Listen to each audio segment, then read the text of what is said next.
പ്രശസ്ത ഹോളിവുഡ് നടി മർലിൻ മൺറോയുടെ മുൻപ് പുറത്തു വന്നിട്ടില്ലാത്ത ചിത്രങ്ങൾ അമേരിക്കയിൽ ലേലത്തിനെത്തുന്നു.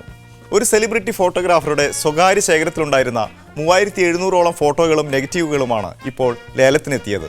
ഇതോടൊപ്പം ജെയിംസ് ബോണ്ട് ചിത്രത്തിൽ ഷോൺ കോണറി ഉപയോഗിച്ച തോക്കുകളും ലേലത്തിനെത്തിയിട്ടുണ്ട്. ആരാധകർ ലേലത്തിനായി ആവേശത്തോടെ കാത്തിരിക്കുകയാണെന്നാണ് സംഘാടകർ പറയുന്നത്. ലേലത്തിലൂടെ തോക്കിന് $3 ലക്ഷം ലഭിക്കുമെന്നാണ് അവരുടെ പ്രതീക്ഷ. Welcome to ബിസ്വീക്ക്.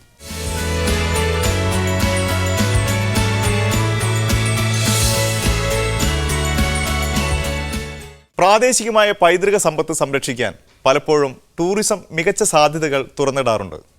ലോകത്തെ ഏറ്റവും പ്രാചീനമായ സംസ്കാരങ്ങളിലൊന്നായ ഓസ്ട്രേലിയയിലെ അബോർജിയൻ ഗോത്ര വിഭാഗങ്ങളുടെ പാരമ്പര്യം നിലനിർത്താൻ ടൂറിസത്തിന്റെ സാധ്യതകൾ ഉപയോഗപ്പെടുത്തുകയാണ് അധികൃതർ.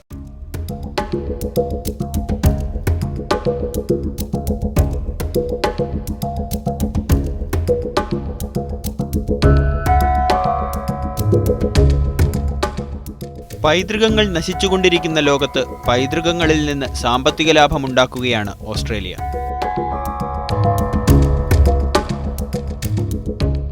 ലോകത്തിലെ ഏറ്റവും പ്രാചീന സംസ്കാരമായ ക്യൂൻസ്ലാൻഡിലെ ആദിവാസി സമൂഹങ്ങളുടെ കലയും സംസ്കാരവും പ്രദർശനത്തിന് വെച്ചാണ് ഓസ്ട്രേലിയ തദ്ദേശീയർക്ക് തൊഴിലവസരങ്ങളും സാമ്പത്തിക നേട്ടവും ഉണ്ടാക്കുന്നത്. ക്യൂൻസ്ലാൻഡിൽ 2 വർഷം കൂടുമ്പോൾ നടന്നുവരുന്ന ഫെസ്റ്റിവലാണ് ലോറ പൈതൃക ഡാൻസ് ഫെസ്റ്റിവൽ. ആദിവാസികളുടെ കലാരൂപങ്ങളുടെ അവതരണ വേദിയാണിത്. 20ാമത് ഫെസ്റ്റിവൽ കഴിഞ്ഞ ജൂൺ 21 മുതൽ 23 വരെ നടക്കുകയുണ്ടായി. 3 ദിവസം നീണ്ടുനിന്ന മേളയിൽ 20 ആദിവാസി ഗോത്രങ്ങളിൽ നിന്ന് 50ലധികം അഭ്യാസികളാണ് പങ്കെടുത്തത്. വ്യത്യസ്ത നിറങ്ങളും ചാർത്തുകളും കൊണ്ട് ശരീരം മുഴുക്കെ അലങ്കാരങ്ങൾ തീർത്താണ് ഓരോ അവതാരകരും എത്തുന്നത്. പാട്ടും ഡാൻസും കഥ പറച്ചിലുമൊക്കെയായി 1400 വർഷം പഴക്കമുള്ള സംസ്കാരത്തെ അവർ കാണികൾക്കായി അവതരിപ്പിക്കുന്നു. വിദേശീയരും തദ്ദേശീയരുമായ 10,000കണക്കിന് സന്ദർശകരാണ് ഈ മേളയ്ക്കായി ഇവിടെ എത്തുന്നത്.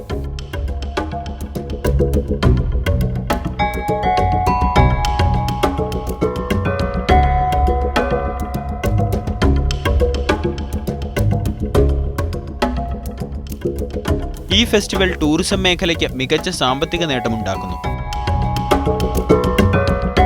സന്ദർശകരിൽ നിന്ന് ലഭിക്കുന്ന വരുമാനത്തിന് പുറമെ അനുബന്ധമായി നടക്കുന്ന നിരവധി പ്രവർത്തനങ്ങളിലൂടെ ഇവർ സാമ്പത്തിക ലാഭമുണ്ടാക്കുന്നു. സന്ദർശകർക്കായി ഗുഹാചിത്ര പ്രദർശനവും ആദിവാസി ഭക്ഷ്യമേളകളും ആദിവാസികളോടൊപ്പമുള്ള താമസവും ഇവിടെ ഒരുക്കിയിട്ടുണ്ട്.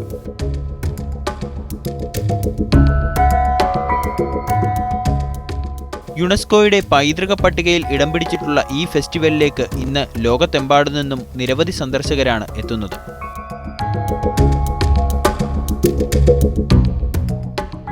ഫെസ്റ്റിവൽ സീസണിലല്ലാതെ എത്തുന്നവർക്കും ആദിവാസി കലാപ്രകടനങ്ങൾ കാണാൻ ലോറയിലെ തജാബുക്കായി പൈതൃക സാംസ്കാരിക പാർക്കിൽ അവസരം ഒരുക്കിയിട്ടുണ്ട്. ഒരേ സമയം പൈതൃക സംസ്കാരത്തെ നിലനിർത്തിയും തദ്ദേശീയർക്ക് മികച്ച തൊഴിലവസരങ്ങൾ സൃഷ്ടിച്ചും ഈ ഫെസ്റ്റിവൽ ലോക ടൂറിസം സംസ്കാരത്തിന് മാതൃകയാകുന്നു.